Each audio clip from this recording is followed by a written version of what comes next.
Saudari-saudara sekalian, kembali kita bertemu dalam forum Mazmur Tanggapan dan Bait Pengantar Injil.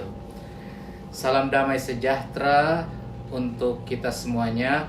Saya berharap dan berdoa semoga kita semua berada dalam perlindungan, kasih, dan berkat Tuhan dalam perjalanan hidup kita sehari-hari. Hari ini saya ingin mengajak kita untuk melihat Mazmur Tanggapan dan Bait Pengantar Injil untuk hari Minggu biasa pekan ke-16 tahun A yang pada tahun ini dirayakan pada hari Minggu tanggal 19 Juli 2020. Bacaan yang pertama diambil dari Kitab Kebijaksanaan bab 12 ayat 13 dan ayat 16 sampai dengan ayat 19. Dalam kitab ini dikemukakan keadilan Tuhan dilukiskan sebagai keadilan yang tepat dan bijaksana, di mana kepada manusia yang berdosa Tuhan selalu secara bijaksana mau bersikap dengan memberikan pengampunan. Dan ini tentu saja menguatkan hidup kita sebagai orang-orang yang seringkali jatuh dalam dosa, karena apabila mereka berdosa dikatakan kau beri kesempatan untuk bertobat.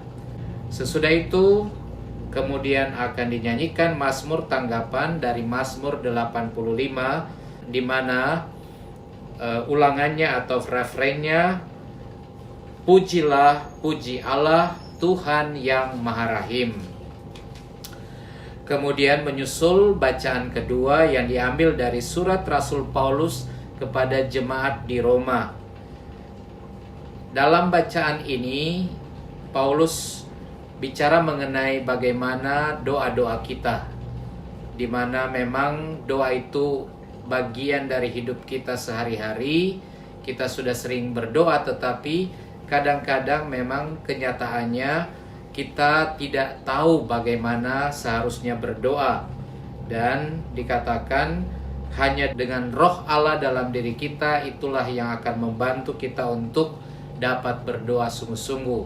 Sehingga tentu saja kita diajak untuk hidup dalam roh ketika kita mau melaksanakan doa atau memperhatikan gerakan roh dalam doa-doa kita. Sesudah itu, bait pengantar Injil atau Haleluya, bait utamanya diambil dari Matius bab 11 ayat 25. Terpujilah Engkau Bapa Tuhan langit dan bumi, sebab misteri kerajaan-Mu Kau nyatakan kepada kaum sederhana. Lalu menyusul bacaan Injil. Dan kali ini juga bacaan Injil ada versi panjang, Matius bab 13 ayat 24 sampai 43, ada versi singkat Matius bab 13 ayat 24 sampai dengan ayat 30. Isinya perumpamaan tentang orang yang menabur di ladang, dan pada waktu yang sama juga ada si jahat yang menaburkan bukan benih yang baik, tetapi justru menaburkan ilalang yang dalam Injil dikatakan dibiarkan bertumbuh bersama oleh sang pemilik ladang itu.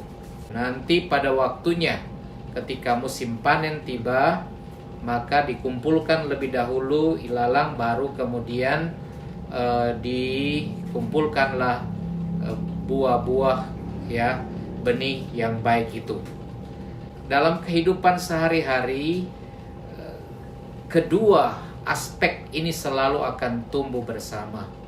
Kebaikan, segala keinginan baik dan seterusnya di satu pihak yang akan selalu berdampingan dengan adanya kejahatan, baik pikiran maupun niat-niat yang jahat.